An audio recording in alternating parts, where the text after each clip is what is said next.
చదివేస్తే ఉన్నమతి పోయిందట. ముందు మంచిగా ఉండేవాడు. చిన్నప్పుడు మంచిగా అంత గౌరవంగా అందరితో. ఉమ్, పెరుగుతురు కొలిది యాటిట్యూడ్, పొగరు, గిగరు అన్నీ పెరిగిపోయి మనం నచ్చినట్టు ఉంటావు. నువ్వెవరిని అడగడానికి నేను సారీ చెప్పా మీకంటే నీ సినిమా మేము ఎందుకు చూడాలరా అంటారు అందరూ. అంతే కదా! ఇప్పుడు అదే పరిస్థితి వచ్చింది. ఇప్పుడు ఎవరు నష్టపోయారు?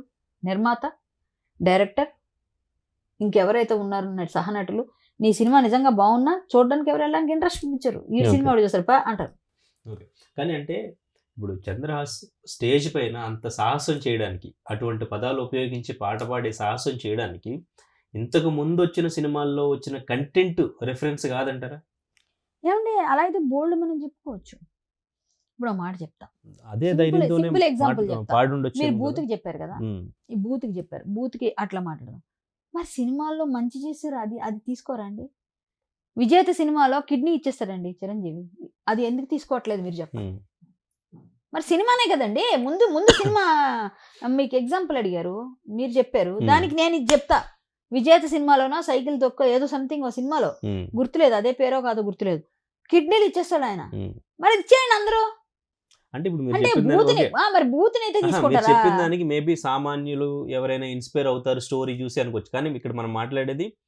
సినిమాకి అప్కమింగ్ హీరో గురించి. ఇప్పుడు ఏమండి? హీరో నెక్స్ట్ ఇప్పుడు వస్తున్న ప్రాజెక్టులు చూస్తుంటాడు. ఆ హీరో ఏం చేశాడు, ఈ హీరో ఏం చేశాడు, ఛీ! ఆ కంటెంట్ ఎలా ఉంది, ఈ కంటెంట్ ఎలా ఉంది, నెక్స్ట్ మనం ఎలా వెళ్ళొచ్చు, ఏ ఏ కాన్సెప్ట్ అంటే వెళ్ళొచ్చు, ఇట్లాంటి ఎటువంటి పగలు డైలాగ్స్ కొడతా, రాయించుకోవచ్చు. ఇది పగలు కొడతా, అది పగలు కొడతా అని చెప్పేసి బూతుల్లో మాట్లాడితే నీకు నిజంగానే పగలు కొడతారు బయట. ఇది కామన్ జనరల్‌గా. నువ్వనే కాదు. అక్కడ చంద్రహాస్ ఉండని, ఇంక XYZ ఉండి ఎవరైనా ఉండని ఆళ్ళైతే గ్యారంటీ నాకు తెలిసి ఎక్కడో దగ్గర ఏం జరిగినా మనం ఆశ్చర్యపోక్కర్లేదు. ఓకే. అదే ఇప్పుడు అది అంటే మొత్తం కూడా అబ్బాయి ఇది తీసుకునేది ఇప్పుడు నీకంటూ సమాజం పట్ల బాధ్యత ఉందా లేదా? ఎవడో ఏదో గడ్డి తింటే నువ్వు గడ్డి తింటావా? ఎవడో ఎళ్లి అశుద్ధం తిన్నాడు. నువ్వు దానికి ఇంకో ఫ్లేవర్‌లు యాడ్ చేసి తింటానంటే అది ఇందాక కూడా అదే చెప్పాను. అంటే అశుద్ధం తినొద్దురా అన్నాం. తింటాను. నా ఇష్టం. నువ్వెవడు నన్ను అడగడానికంటే ఎవడు ఆపుతాడు? దానిలో ఇంకా నేను చాలా మసాలాలు యేసుకొని తింటా. నీకేంటి ప్రాబ్లమ్ అంటే ఎవడు ఆపుతాడు? సేమ్ అదే చేస్తాడు ఈ అబ్బాయి. ఇప్పుడు మంచి తీసుకుంటే నిన్నందరూ హర్షిస్తారు.